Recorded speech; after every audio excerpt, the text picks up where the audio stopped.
என்ன சார் அண்ணாமலை அவரே ஒத்துக்கிட்டார் போல போட்டியில நான் இல்லை அப்படின்னு. ஆமா, வெளிப்படையா சொல்லிட்டாரு. பாஜகவினுடைய அடுத்த தலைவர் போட்டியில் நீங்க இருக்கீங்களா அப்படின்னு கேட்குறாங்க பிரஸ்ல. நான் அந்த போட்டியில இல்லை அப்படிங்கிறாரு. ஸோ அப்போ ஒரு விஷயம் தெளிவாக தெரிஞ்சிருச்சு, அண்ணாமலை கண்டிப்பாக. ஆமாம், போட்டியில் இருந்தால் தான் உன்னை தேர்வே பண்ண முடியும். அப்போ போட்டியிலே இல்லாத போது நான் அதை தேர்வாக போகிறதில்ல. ஸோ நான் போட்டியில் இல்லை, எனக்கு அமைச்சர் பதவி எல்லாம் மினிஸ்ட்ரியை கொடுக்க போகிறாங்க அப்படின்ற மாதிரி ஒரு கன்ஃபர்மேஷன் சொல்லிட்டாரு. அந்த இடத்துக்கு யார் யார் வர போகிறாங்கன்றதை நம்ம ஏற்கனவே நிறைய டிஸ்கஸ் பண்ணோம். வானதி அவர்களாக இருக்கலாம், நயனா நாகேந்திரனாக இருக்கலாம்.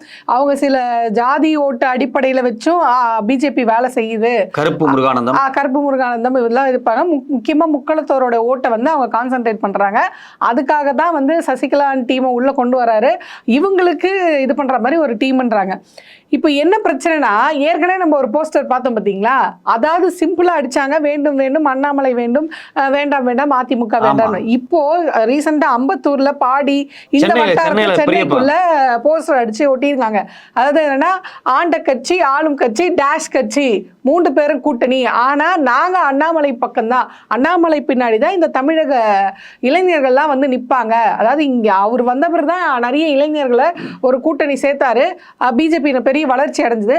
அதனால இந்த இவர் சேர்த்தார் பார்த்தீங்களா, இங்க வந்து அண்ணாமலைக்காக தான் இந்த கூட்டம் சேர்ந்தது, பிஜேபிக்காக சேரல, அவங்க கொள்கைக்காக சேரல, அண்ணாமலைக்காக தான் நாங்கள் சேர்ந்தோம், அண்ணாமலை இருக்க வரையும் தான் தமிழ்நாட்டில் பிஜேபி முன்னேற முடியும் அப்படின்னு சொல்லி அவர் பின்னாடி நிற்கிற மாதிரி போஸ்டர் போட்டிருக்காங்க. இல்லை, போஸ்டர் ஆள் வச்சு அவரே அடிச்சிட்டாரு.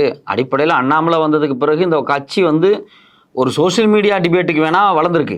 சோஷியல் மீடியாவில் டிபேட் பண்ணுறது, அதுவும் பயங்கர மொக்கையான டிபேட்டில் தான் இவங்க மாட்டிக்கிறாங்க. கிரவுண்டில் இவங்களுக்கு உண்மையிலேயே ஓட் பேங்காக அவங்க வளர்ந்துருக்காங்களா அப்படின்னா அது கிடையவே கிடையாது. அது வந்து போன தேர்தலில் பல சின்ன சின்ன கட்சிகளை ஆர்கனைஸ் பண்ணி ஒன்னாக்கி அவங்க வாங்கின ஓட்டு.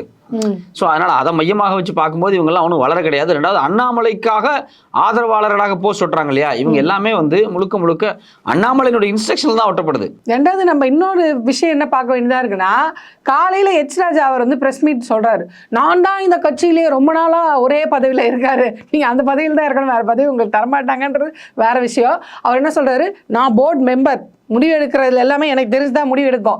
நீங்கள் யாரு ப்ரெஸ் வந்து கேட்குறாங்க, இந்த மாதிரி பாஜகவில் மாநில தலைவரில் வந்து அண்ணாமலை தூக்க போகிறதா சொல்கிறாங்க, நீங்கள் உண்மையா அப்படின்னு கேட்டால், ஒன்று ஆமாம் நிலவரம், ஏன்னா தமிழிசை சொன்னாங்க ஆமாம் அதுக்கு வாய்ப்பு இருக்குது, ரூல்ஸ் அப்படி தான் அப்படின்னு அவங்க ஆர்வமாக சொன்னாங்க. ஏன்னா அந்த லிஸ்ட்டில் அவங்க பேர் அடிப்படுது, அதனால தான் மறுபடியும் தமிழகத்தில் அவங்க தலைவராக வர்றதுக்கான வாய்ப்பு இருக்குது பாஜகலன்னு நினச்சி அவங்க ரொம்ப ஆர்வமாக சொல்கிறாங்க. எச் ராஜா அவர்களுக்கு என்னென்னா, எப்படியும் நம்ம அந்த லிஸ்ட்டில் போக போகிறதில்ல, எவன் போனால் என்ன வந்தா என்ன அப்படின்ற மனநிலையில் அவர் என்ன சொல்றாருன்னா, ஸோ நான் தான் முக்கியமான ஆளு, எனக்கு தெரியாம எதுவுமே நடக்காதுன்னு ஒரு போர்டு மெம்பர் அமித்ஷா அவர்கள் சொன்னாங்களா இல்லை நட்டா அவர்கள் சொன்னாங்களா, இவங்களா சொன்னா நீங்க எடுத்து வச்சு பேசுறதுல நியாயம் இருக்கு, இப்படி நீங்களா ரூமரை கலப்பிட்டு இருக்கீங்கன்னு இந்த பக்கம் எச் ராஜா முட்டு கொடுத்துட்டு இருக்கும் போதே அண்ணாமலை அவர்கள் அதெல்லாம் ஒன்றும் இல்லை, நானே சொல்றேன், ஏன் நீங்களா புலம்பிட்டு இருக்கீங்க, நான் லிஸ்ட்ல இல்லை, ஏன் வந்து தொண்டரா இருக்க போறேன்னு சொல்லிட்டாரு அவர். இல்லை, இதை பார்த்தோன்னே எச் ராஜா என்ன ஃபீல் பண்ணியிருப்பாரு, இவனுக்கு போய் நம்ம முட்டு கொடுத்தோமே, நம்மள தேவையில்லாம அசிங்கப்படுத்தி கஷ்டப்பட்டு ஒரு பிரஸ் மீட் வச்சு அவங்க கிட்ட வேற எனக்கு தெரியாம, இப்போ அண்ணாமலை வந்து எச் ராஜா அசிங்கப்படுத்தினாரு. அவர் சொன்னார்ல, நான் போர்டு மெம்பர், எனக்கு தெரியாம எவ்வளவு, அதெல்லாம் ஒரு வெங்காயமும் கிடையாது, நான் சொல்றேன் உனக்கு ஒண்ணும் தெரியாதுன்றது உண்மைதான், நான் சொல்றேன் ஆமா நான் வந்து இல்ல அப்படின்னு இங்க முடிவெடுக்க மாட்டாங்க, நீ ஒரு ஆளே கிடையாது அப்படின்ற மாதிரி தான் அண்ணாமலை அவர்கள் வந்து எச் ராஜாவை சம்பவம் பண்ணியிருக்காரு.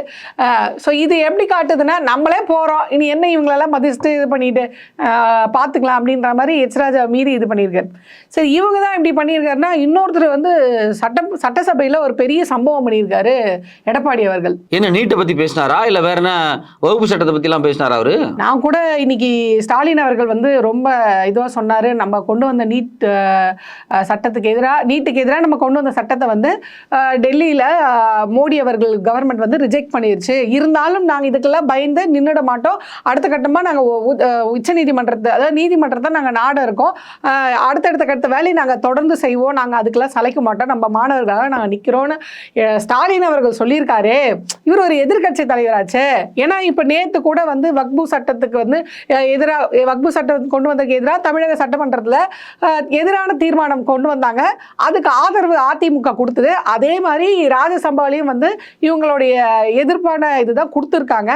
அதனால சரி, இவர் அந்த மாதிரி ரிலேட்டடாக ஏதோ ஒரு பேச போறாரு அப்படின்னு பிரஸ் மீட்ல போய் நின்னா, சவுக்கு சங்கர் வீட்டில் தூய்மை பணியாளர்களின் வேடத்தில் வந்து அங்க இந்த மாதிரி கொட்டிட்டாங்க. நான் கூட என்ன நினைச்சேன், உண்மையிலேயே ரொம்ப சமூக பற்றோட பேச போறாரு, தமிழ் இனத்தை காக்க போறாருன்னு நினைச்சேன். கடைசியில பார்த்தா சவுக்கு சங்கர் லெவல்ல இறங்கிட்டாரு அவரு. ஆமா, எல்லாரும் என்ன சொல்றாங்கன்னா கட்சியில பிரச்சனை, உங்க தலைமைக்கே இப்ப ஆபத்து வரப்போகுது, உங்க கட்சியவே நீங்க ஒருங்கிணைச்சு நடத்த முடியல, அந்த அளவுக்கு பிரச்சனை போயிட்டு இருக்கு. ரெண்டாவது, நீங்க இப்ப ஒரு முக்கிய கட்சி, அதாவது தேசிய அளவில் ஒரு முக்கிய கட்சி பிஜேபி தான் ஆளுங்கட்சியா இருக்காங்க, அவங்க கூட கூட்டணி வைக்கிறதுக்கு உங்களை அவங்க வந்து கூப்பிடுறாங்க, மிரட்டி கூப்பிடுறாங்க, கெஞ்சு கூப்பிடுறாங்க, ஏதோ ஒன்று பண்ணிட்டு இருக்காங்க. அப்போ நீங்க என்ன மாதிரியான இதெல்லாம் கொண்டு போய் அங்க வைக்கலாம்? நீங்க இப்போ அப்போ அவர் கூட சொல்ல, சார் நாங்கள் அடுத்த வாட்டி ஆட்சிக்கு வரணும்னா மக்கள் திருப்தி தர மாதிரி நான் ஏதாவது ஒன்று பண்ணணும், அப்போதான் என்னை நம்பி ஓட்டு போடுவாங்க. ஸோ எங்களுடைய வரப்போகிற தேர்தலில் இவங்க கொடுப்பாங்க இல்லையா தேர்தல் அறிக்கை, அதில் நான் நீட் தேர்வை ரத்து பண்ணுறோம், நாங்கள் ஆட்சிக்கு வந்தால் இங்கே நாங்கள் அதிமுக, அங்கே பிஜேபி, நாங்கள் சொல்கிறத அவங்க கேட்பாங்க, அதனால நாங்கள் ஆட்சிக்கு வந்தால் கண்டிப்பாக நீட் ரத்து பண்ணுவோம் அப்படின்ற ஒரு அஜெண்டா அவங்ககிட்ட பேசி முடிவு எடுத்து ஒரு கூட்டணி வச்சிருக்கலாம். ஆனால் அதெல்லாம் பண்ணலை. அந்த மாதிரி நடவடிக்கைலாம் எதுவும் எடுக்காமல் இங்கே வந்து சவுக்கு சங்கர் வீட்டில் சாக்கடையை ஊற்றினாங்க அப்படின்னு. ஆனால் சவுக்கு சங்கர் என்ன பண்ணாரு அப்படின்றது ஏன் அவர் பேச மாட்டாரு? இல்லை, அவர் ஜனநாயக காவலர்லாம் பேசுறாரு. ஆமாம், சொல்றாரு, இது வந்து நான் சவுக்கு சங்கர் ஒரு ஆளுக்காக பேசல, இது ஜனநாயக நாடு, இந்த ஜனநாயக நாட்டில் ஒரு குடிமகனுக்கும் வந்து பாதுகாப்பு தேவை, சட்டம் ஒழுங்கு நடவடிக்கை கெட்டு போச்சு, எங்கள் ஆட்சியில் பாருங்க, எங்களுக்கு என்ன இங்கே இப்போ இந்த ஆட்சியில் 10 நிமிஷம் 15 நிமிஷம் அப்படின்னு டைம் கொடுக்குறாங்க, நாங்களாம் அவங்கள மணிக்கணக்கில் பேச விட்டு வேடிக்கை பார்த்து அவங்க என்ன சொல்கிறாங்கன்னு கேட்டு அதுக்கேற்ற மாதிரி எங்கள் குற்றங்கள் எல்லாம் நாங்கள் நிவர்த்தி பண்ணி அப்படி ஆட்சி பண்ணதுனால எங்கள் ஆட்சி பொற்கால ஆட்சியாக இருந்தது. அதிமுக ஆட்சியினுடைய லட்சணத்தை நம்ம பார்த்தோமே, 13 பேர்த்த நீங்கள் சுட்டு கொண்டீங்க. ஆமாம், தூத்துக்குடியில் போராடின அவ்வளோ பேர்த்த சுட்டீங்க. கேட்டால் நீங்கள் நாங்கள் வந்து ஜனநாயகத்தை மதிக்கிறோம், சட்ட ஒழுங்கை பாதுகாக்க வேண்டும். மிக கொடூரமாக தமிழ்நாட்டு வரலாறில் இந்திய எதிர்ப்பு போராட்டத்துக்கு பிறகு இவ்வளோ பெரிய மக்களை வந்து ஓட ஓட விரட்டி கொன்னது தமிழ்நாட்டில் தான். எடப்பாடி தான் கொன்னது.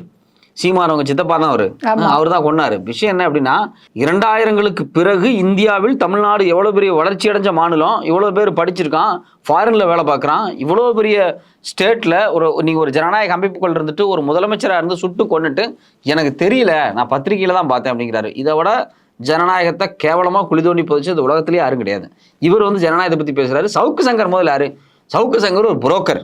நீ எதுக்கு புரோக்கருக்காக போய் பேசுற? அதுவும் அவர் சொல்றாரு, நான் வந்து சவுக்கு சங்கருக்காக மட்டும் இல்லை, உங்களை மாதிரியான பத்திரிகை நண்பர்களுடைய நலனுக்காக தான் நான் பேசுறேன் அப்படின்னு சொல்றாங்க. எல்லா பத்திரிகையாளரும் சவுக்கு சங்கரும் ஒன்னா. சவுக்கு சங்கர் பத்திரிகையாளர்களை எவ்வளவு கேவலமா பேசியிருக்கான், பேசியிருக்கான், அசிங்கமா பேசியிருக்கான். அப்பெல்லாம் வந்து எடப்பாடிக்கு கொந்தளிக்கலையான்னு கேட்குறேன். எடப்பாடி முழுக்க முழுக்க சவுக்கு சங்கரை வந்து அதிமுக ஐடிவிக்கு பொறுப்பாளராக்க போறாரு. அதுக்காக தான் வேலை நடக்குது. ஓஹோ, இப்ப ஐடிவிங்க பொறுப்பாளரா இருக்கிற ஒருத்தருக்கு நம்ம இப்ப முட்டை கொடுக்கலன்னா நாளைக்கு அவர் வராம போயிடுவாரு, அதனால பார்ப்பா தம்பி உனக்காக நான் சட்டமன்ற வரையும் போய் பேசியிருக்கேன். போன தேர்தலையே 24 தேர்தலையே சவுக்கு சங்கர் சார்ந்த ஒரு 2-3 சேனலுக்கெல்லாம் ஒரு நல்ல அமௌண்ட்டை கொடுத்துருக்காரு. யாரு? அதிமுகவே கொடுத்துருக்கு. அவங்க ஐடிவிங் சார்பாகவே நீங்கள் வந்து திமுக எதிர்த்து பேசுங்க அப்படின்னு சொல்லி கொடுத்துருக்கு. சவுக்கு சங்கர் இங்கே ஒரு காசை ஒரு அமௌண்ட்டை வாங்கிக்குவார். வெளியே வந்து ஏதாவது ஒரு கம்பெனியை பற்றி பேசுகிறேன், இந்த கம்பெனியை பற்றி பேச போகிறேன், இந்த ரியல் எஸ்டேட் கம்பெனி பேச போகிறேன்னு சொல்லி எனக்கு தகவல் இருக்குது, அந்த தகவல் இருக்குது, எனக்கு போலீஸ்லேருந்து கிடச்சிது அப்படின்னு சொல்லி மிரட்டி அங்கேருந்து ஒரு பணம். இதில் சில கருப்பு ஆடுகள் என்ன பண்ணும் அப்படின்னா, காவல்துறையில் இருப்பாங்க, அவங்க உளவுத்துறையில் இருப்பாங்க, பத்திரிகை துறைக்குள்ளலாம் இருப்பாங்க. இவங்க என்ன பண்ணுவாங்க அப்படின்னா, சில தகவல்களை சவுக்கு சங்கர்கிட்ட சொல்லி, சவுக்கு சங்கர்னா அதை பொது வெளியில் பேசிடுவேன் அப்படின்னு சொல்லி அந்த குறிப்பிட்ட பார்ட்டியை மிரட்டி எல்லாம் காசு வாங்குறது. அதில் ஒரு ஷேர் அவங்க வாங்கிட்டு போயிடுவாங்க. ஸோ இவங்க ஒரு புரோக்கர். சவுக்கு சங்கர் புரோக்கராக இருந்துக்கிட்டு அந்த புரோக்கருக்கு சப்போர்ட்டாக பேசக்கூடிய ஒரு நபராக இருக்கார். இவரும் சொல்கிறாரு, இப்போ நானும் ஒரு பெரிய புரோக்கர் தானே, நான் இன்டர்நேஷனல் லெவலில் வந்து பிஸ்னஸ் பண்ணுறேன். அவர் பாவ தம்பி யூடியூப் வச்சு அதில் பேசி சம்பாதிக்கிறாரு. எப்படி நம்ம சாட்டை துரைமுருகன் இருக்கார் பார்த்தீங்களா, நம்ம சீமான் அண்ணனுக்கு, அந்த மாதிரி இப்போ எடப்பாடி அவர்களுக்கு ஒரு சவுக்கு சங்கர் ரெடி பண்ணி அவருக்கு ஒரு தம்பி இவரு. அதனால இவர் வந்து ஜனநாயகத்தை பத்தி பேசுறதுக்கு எந்த லாய்க்குமே இல்லாதவர். ஏன்னா இவர் காலகட்டத்தில் தூத்துக்குடியில் துப்பாக்கி சூடு நடந்துச்சு. அது மட்டும் பெண்களுக்கு பாதுகாப்பு இல்லைன்னு இவர் சொல்றாரு. Right, okay. உங்க ஆட்சியில் என்ன நடந்துச்சு? பொள்ளாச்சி சம்பவத்தை பேசலாமா? ஏன் நீங்க எஃப்ஐஆர் கூட போடலையே? இங்கேயாவது நடவடிக்கை எடுக்கப்படுது, அடுத்தடுத்தமா என்னென்ன சட்ட திருத்தங்கள் கொண்டு வரணும், என்ன மாதிரியான தண்டனைகள் விதிக்கப்படணும் அப்படின்னு ரொம்ப கரெக்டான ஆக்ஷன்ஸ்லாம் அடுத்தடுத்து எடுக்கிறாங்க. ஆனா ஒரு எஃப்ஐஆர் கூட பதிய வைக்காம அந்த கேஸை எவ்வளவு தூரம் ஒரு ஆளுங்க, நீங்க அதிமுக அவ்வளவு ஆதாரங்கள் இருந்துச்சு. குறிப்பிட்டு சொல்ல போனா ஜெயக்குமார் உங்களுடைய அமைச்சர், அவர் மேல பாலியல் குற்றம் வந்துச்சு. ராயபுரம் தொகுதி ஃபுல்லா நாறுச்சு. இந்த மாதிரி வேலை கேட்டு வந்த பொண்ணுக்கு குழந்தைய கொடுத்துட்டாரு, அவர் சாயல்ல குழந்தை வளர்ந்துட்டு இருக்கு ராயபுரத்துல கழுவி கழுவி ஊத்துறாங்க. அவங்க அமைச்சரே வந்து இந்த மாதிரி இருக்காரு, நீங்க பெண்களுடைய நலனை பத்தி பேசலாமா அப்படின்ற கேள்வி அவங்களுக்கு நம்மளுக்கு வருது.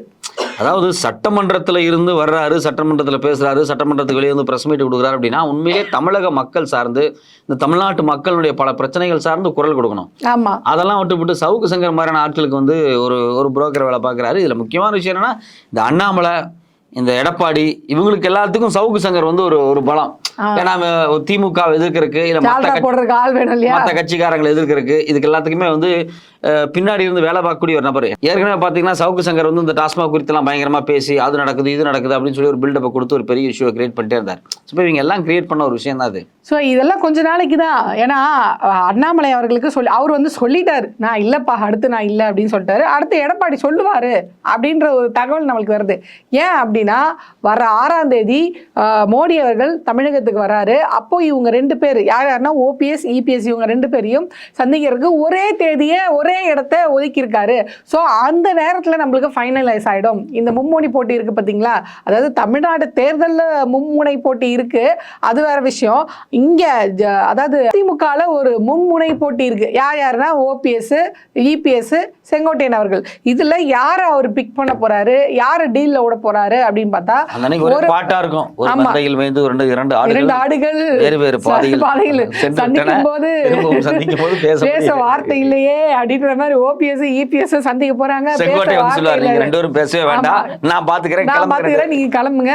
இதுக்காக தான் நான் டெல்லிக்கு ஏரோப்ளைன் பிடிச்சி போய் நிர்மலா மேடம் எல்லாம் பார்த்து பேசியிருக்கேன் அப்படின்னு. 2வது நிர்மலா மேடம் வந்து தூதெல்லாம் போயிருக்காங்க. எதுக்காகனா இந்த வக்பு திருத்த மசோதா இருக்கு பார்த்தீங்களா, இந்த சட்டத்துக்கு நீங்க வந்து எங்களுக்கு ஆதரவாக தான் நீங்க வந்து போடணும் ஓட்டு அப்படின்னு சொல்லி தம்பிதுரை அவர்களை தனிப்பட்ட முறையில் நிர்மலா மேடம் வந்து சந்தித்து பேசியிருக்காங்க. அது மட்டும் இல்லாமல் சட்டமன்றத்திலேயே இன்னும் அதிமுக எம்பிங்களை வந்து சந்தித்து பேசி எங்களுக்கு சாதகமாக தான் போடணும் அப்படின்னு தனிப்பட்ட முறையில் பேசியிருக்காங்க. ஆனால் நல்ல நேரம் எடப்பாடி அவர்கள் என்ன முடிவெடுத்திருக்காருன்னா, அப்படி பேசி இப்படி பண்ணலாமா, போகலாமா வேணாமா, இல்லை போய் நடுநிலையாக ஓட்டு போட்டுடலாமா அப்படின்னு யோசிச்சிருக்காரு. இப்போ இது என்ன பிரச்சனைனா, இவர் போய் ஓட்டு போட்டா பிஜேபி கூட பிரச்சனை, ஓட்டு போடலனா தமிழ்நாட்டு மக்களுக்கு எதிராக இருக்காரு, இஸ்லாமிய நலனுக்கு எதிராக இருக்காரு, இவரை நம்பியா அவங்க ஓட்டு அப்படின்னு சிறுபான்மையினரோட ஓட்டை வந்து டிஎம்கே அழகாக கேன்வாஸ் பண்ணி அவங்க கிட்ட இருந்து பிரிச்சிடும். ஸோ இப்படி ஒரு பிரச்சனை. 2மே வேணாம், நம்ம ஆப்சண்ட் ஆகிடும் அப்படின்னா நம்பகத்தன்மை போயிடும். அதிமுக எதுக்குமே லாய்க்கு கிடையாது.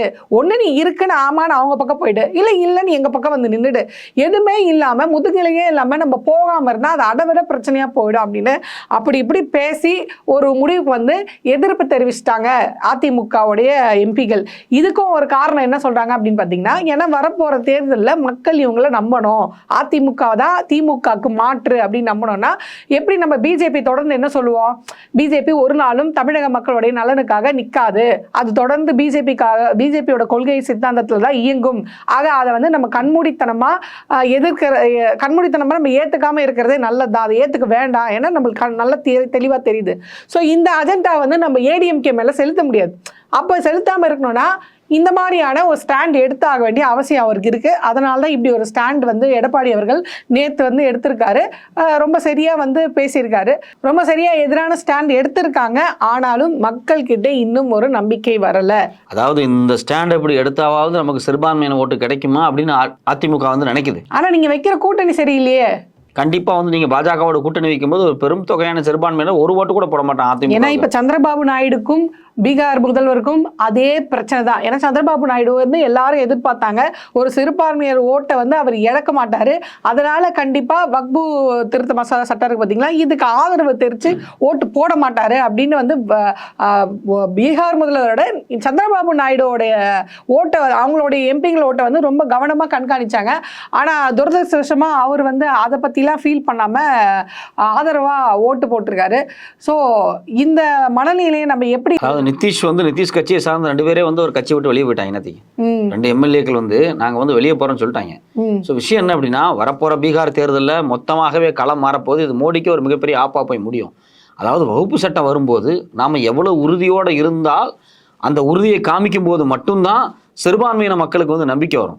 சிறுபான்மையின மக்களுக்கு மொத்தமாக எதிராக இஸ்லாமிய மக்களை வந்து ரொம்ப மோசமாக டீல் பண்ணக்கூடிய இந்த வகுப்பு சட்டம் வரும்போது அந்த மக்களுக்கு ஆதரவாக அதிமுக நின்னா மட்டும்தான் அது ஓட் பேங்காக கன்வெர்ட் ஆகும். ஆமா, இவர் வந்து இதுல இந்த விஷயத்துல இன்னுமே ஸ்ட்ராங்கா இல்லை அப்படின்னு தான் நான் ஃபீல் பண்றேன். அது குறித்து எதிர்ப்பு தெரிவிச்சு பேசணும், அது குறித்து ஆர்ப்பாட்டத்தை பண்ணியிருக்கணும். இதெல்லாம் எதுவுமே செய்யாம இவங்க மறைமுகமா வந்து சில வேலைகளை செய்றாங்க.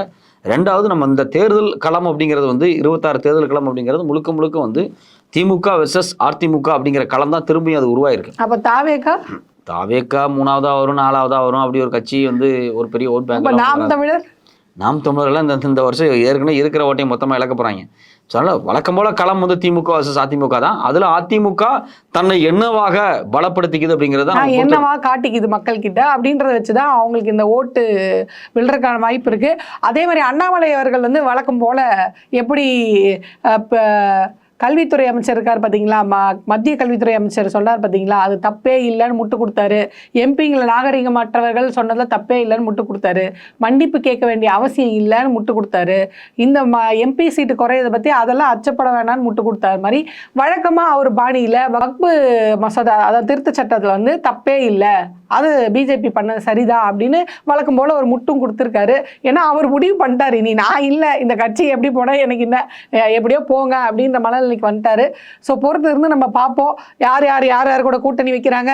மோடி அவர்கள் தமிழ்நாட்டுக்கு வந்து பிரிந்த 2 ஆட்டுக்குட்டிகளை சேர்க்கிறாரா, எந்த ஆட்டுக்குட்டி தேர்ந்தெடுக்கிறாரு, இல்லை எல்லாத்தையும் களைச்சு விட்டா அப்படியே மொத்தமாக ரெட்டையிலையை வந்து தாமரை கீழே போட்டு அமுக்க போறாரா அப்படின்றத பொறுத்து இருந்து நம்ம பார்ப்போம்.